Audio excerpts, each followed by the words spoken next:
राहुल गांधी के जिस बयान पर हंगामा है उसमें चीन और भारत की सीमा का जिक्र है और जिस तस्वीर की आलोचना हो रही है उसमें वो एक ऐसी अमेरिकी सांसद के साथ खड़े हैं जो पाकिस्तान प्रेम और भारत विरोधी एजेंडा चलाने के लिए काफी कुख्यात है। यह आरोप बीजेपी का है। हमने आज इसी तस्वीर और बयान पर सत्ता की कुंजी तैयार की है जिसमें राजनीतिक क्रिया और प्रतिक्रिया दोनों को भरपूर स्थान मिला है।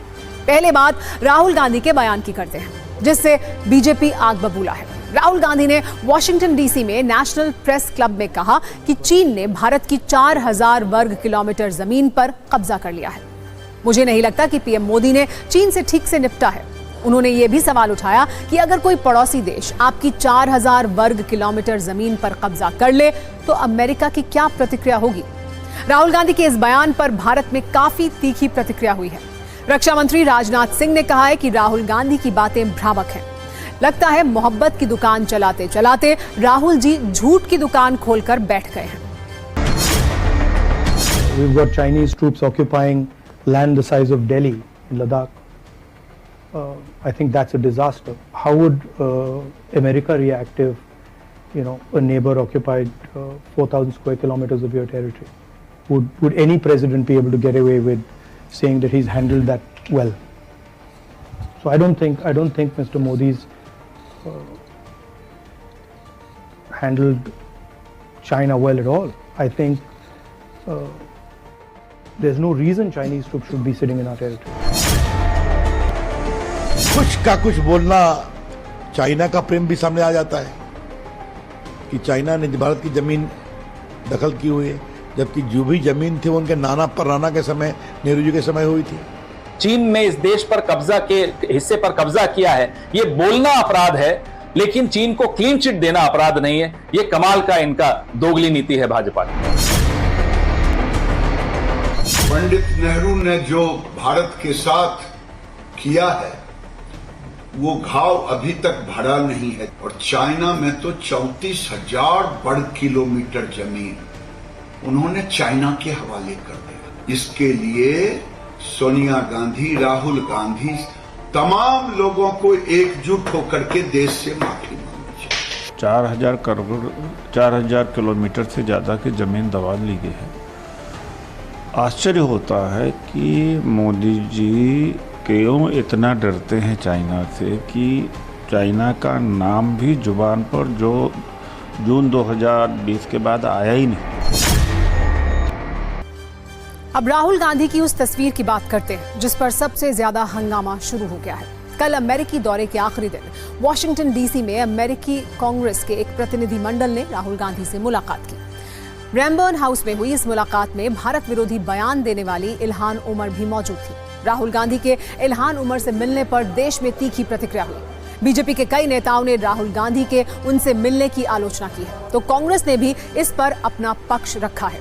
इल्हान उमर पर भारत विरोधी गतिविधि में शामिल होने का आरोप है।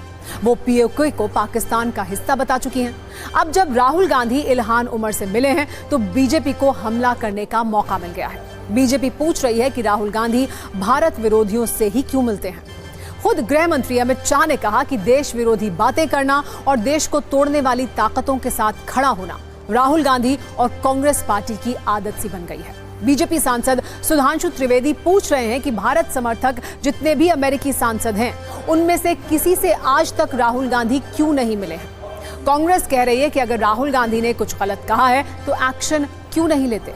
वैसे इल्हान उमर के अलावा बीजेपी ने राहुल गांधी के साथ बैठक में बांग्लादेशी पत्रकार मुशफिकुल फजल की मौजूदगी पर भी सवाल उठाए। बीजेपी ने दावा किया कि ये सभी बैठकें एक इरादे को दर्शाती हैं।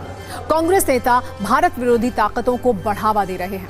कुल मिलाकर राहुल गांधी के अमेरिका में दिए गए बयान और मुलाकातों पर दोनों तरफ से रुख काफी आक्रामक है। एक बार बयानों की रील देखिए, फिर आपको ये समझाएंगे कि बीजेपी राहुल की इस मुलाकात से आग बबूला क्यों है। भारत के इतिहास के पहले नेता प्रतिपक्ष बने हैं जिन्होंने किसी घोषित भारत विरोधी सांसद के साथ मुलाकात करके अपने मधुर मनोभावों की अभिव्यक्ति की। हमको सिखाएंगे देश जोड़ने वाली ताकतें कौन है और तोड़ने वाली ताकतें कौन है। अगर गृह मंत्री को इतनी आपत्ति है राहुल गांधी की किसी मीटिंग से अमेरिका में, जो सार्वजनिक मीटिंग है, कोई छिपा के मीटिंग नहीं होती जैसे प्रधानमंत्री करते हैं, तो हम चुनौती देते हैं गृह मंत्री को, आज समन कीजिए अमेरिका के राजदूत को। हम चुनौती देते हैं, आज आप स्टेट डिपार्टमेंट को चिट्ठी लिखिए और अपनी आपत्ति दर्ज कराइए। ऐसी महिला जो भारत की बार बार आलोचना करती है, मुस्लिम ब्रदरहुड की साथ खड़ी दिखती हैं, पाकिस्तान के साथ खड़ी दिखती हैं, कश्मीर भारत का अभिन्न अंग है उसके बारे में भी आलोचना करती हैं, तो देश का ही नहीं हर देशवासी का भी अपमान करते हैं। इस पर हुई राजनीतिक बयानबाजी से पहले इल्हान उमर का बैकग्राउंड समझना जरूरी है। इससे न्यूज मित्रों को राजनीतिक हंगामे की सही वजह समझ आ जाएगी। 40 साल की सोमालियाई अमेरिकी राजनेता 2019 में मिनेसोटा से चुनाव जीतकर सांसद बनी थी, जिसके बाद से उनका भारत विरोधी एजेंडा काफी चर्चा में आया। इल्हान उमर पीओके को पाकिस्तान का हिस्सा बता चुकी है। वर्ष 2022 में उन्होंने पाकिस्तान के अवैध कब्जे वाले कश्मीर का भी दौरा किया था। इसी पाकिस्तान दौरे में उन्होंने शहबाज शरीफ और इमरान खान से मुलाकात की थी।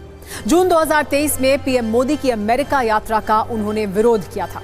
पीएम मोदी के अमेरिकी संसद के संबोधन का भी उन्होंने बहिष्कार कर दिया था। वो पीएम मोदी पर और सरकार पर अल्पसंख्यकों के साथ भेदभाव का आरोप लगाती रही हैं। वैसे इन हंगामों के बीच राहुल गांधी ने आरक्षण वाले अपने बयान पर भ्रम की स्थिति खत्म करने की कोशिश की।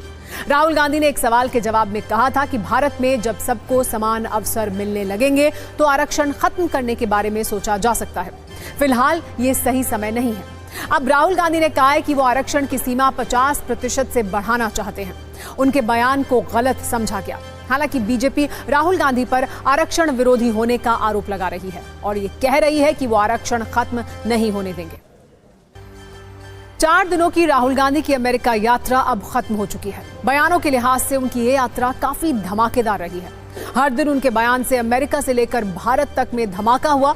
हालांकि अब 2 राज्यों में चुनाव होने हैं, तो ऐसे धमाके वाले बयान और आएंगे।